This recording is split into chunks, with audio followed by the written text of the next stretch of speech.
आफ्नै बारीको साग ताजा ताजा खानालाई अहिले यस्तो राम्रो छ हेर्नु न, यस्तो राम्रो मल मल मल मल मगमग भएर आएको के फर्सीको साग। हामी चाहिँ आज फर्सीको साग खाने प्लानिङ गरौँ। के हो आमा? आमाले चाहिँ घिरौला बनाउनु भएछ यत्रो लामो है, यस्तो राम्रो। आफ्नै बारीको होइन आमा? आफ्नै बारीको त्यही त लगाएको, दबाई सबाई केही राखेको होइन। त्यही त 3टा फलेको थियो। एउटा हामीले साँझ के पकाऊँ भनेर त्यही टिपेर यसो रोटीलाई बनाएँ। एउटा त्यो फल्दै गरेको हो नि त 3टा त अब सुरुवात। अब तरकारी यही बेलामा त हो नि आमा होइन, पाहुनाहरू आइदियोस्। आयो नि के पकाऊँ भन्न नपर्ने, केही नपर्ने कुनै यस्तो बेलामा आउँछन् कि पाहुना पनि फेरि केही नभएर के खुवाउने होला बेलामा के होला यसो तरकारी भनेर एकदम हत्तु पर्ने बेला आउँछ। यस्तो यो सिजनेबल यस्तो हेर फर्सीको साग कस्तो राम्रो छ है। अब मकै खाने बेलामा आउनु, अब यो त्यहाँ देखाउँदा कति राम्रो मुख रसाउने भयो सबैको। यो यस्तो राम्रो छ नि गाउँघर, अहिले हरियालीले छपक्कै छ। तर बाघहरूको पनि डर हुन्छ होइन आमा यस्तोमा त, बाघ सर्पहरूको।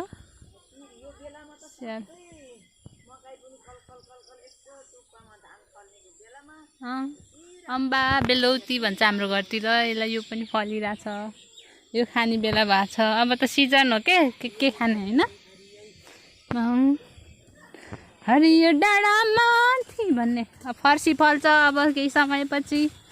ओहो जङ्गलको भन्न पनि मिल्दैन। आमा कता हौ? हाम्रो आमाले साग टिप्नु भएको छ, यस्तो राम्रो भएर रहेछ कि है फर्सीको साग पनि रहेछ कि मजा। के भएको यत्रो अग्लो त्यसै त्यो अगाडि थियो नि साग गर्दा राम्रो। ऊ त्यहाँ रहेछ बोय। के फलेछ त नि हजुरको घरतिर? के फलेछ तरकारी घरतिर? हजुर के फलेछ तरकारी भनेको? ए फर्सी छ हजुरको घरतिर पनि, सबैको घरतिर फर्सीको साग। आमा बिस्तारै यस्तो अग्लो मकै के फल्ला हो यस्तो। ए भरे बिकासी नै परेछ नि, फालिसकेछ नि। अब त हावाहुरी नआइदियोस् है, यस्तो भयो भने त। यस्तो राम्रो छ मेरो गाउँ, मेरो गाउँ मेरो सहर,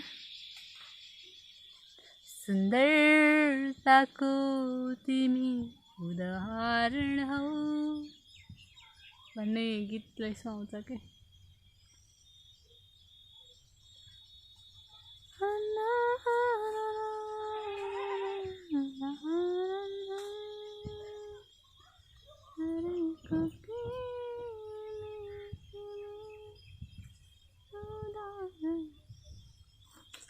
यो चाहिँ बिर्गा भुस्टुङ स्याङ्जाको बिर्गा भुस्टुङ।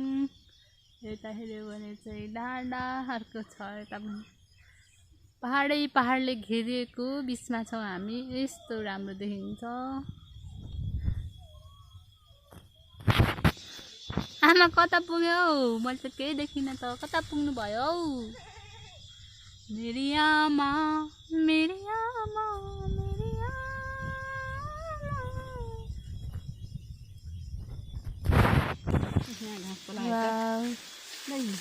साग टिपिराइस्यो। यस्तो मिठो खाएपछि हेल्दी किन नहुनु हौ? कति राम्री कति राम्री गाजल टिकी लाकी छेउ, साह्रै राम्री भाकी छेउ। मेरो माया छ भने रुमाल छिनाउँदेऊ।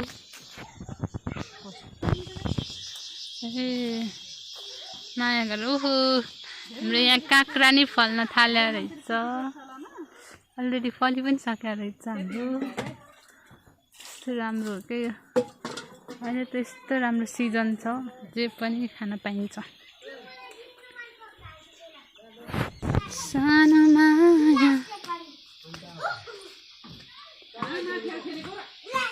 आमा एउटा हाम्रो हिरो एउटा हाम्रो अर्को हिरो हाम्रो बाबा यहाँ बसिरहनु भएको छ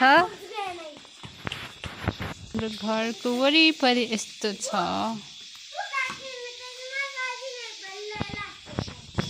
सुन्दर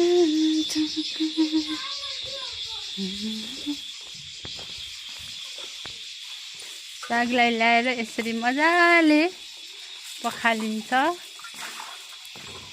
हैन आमा यसरी राखेर मजाले बनाउने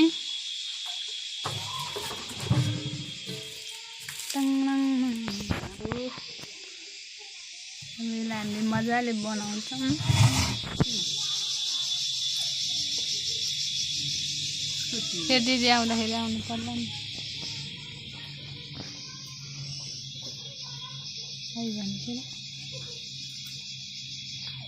आउनु मन छ क्या त्यसलाई फेरि त्यतिले गर्दाखेरि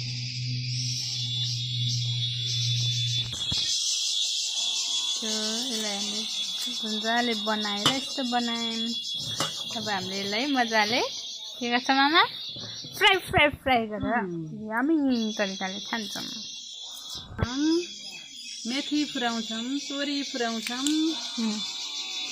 प्याज त त्यति राखिन्न यसलाई प्याज राख्नु पर्दैन खुर्सानी र मेथी तोरी भएपछि फर्स्ट क्लास आमाको फर्स्ट क्लास पर्सीको साग खाने भए त्यसरी बनाएर खानु चाहिँ सादा खाने त्यस्तो मसला हाल्नु पर्दैन यसलाई मसला हाल्नु पर्दैन त्यतिकै मिठो हुन्छ साग भर्खरको ताजा साग मकैको भात सुक्खा रोटी यति मिठो हुन्छ कि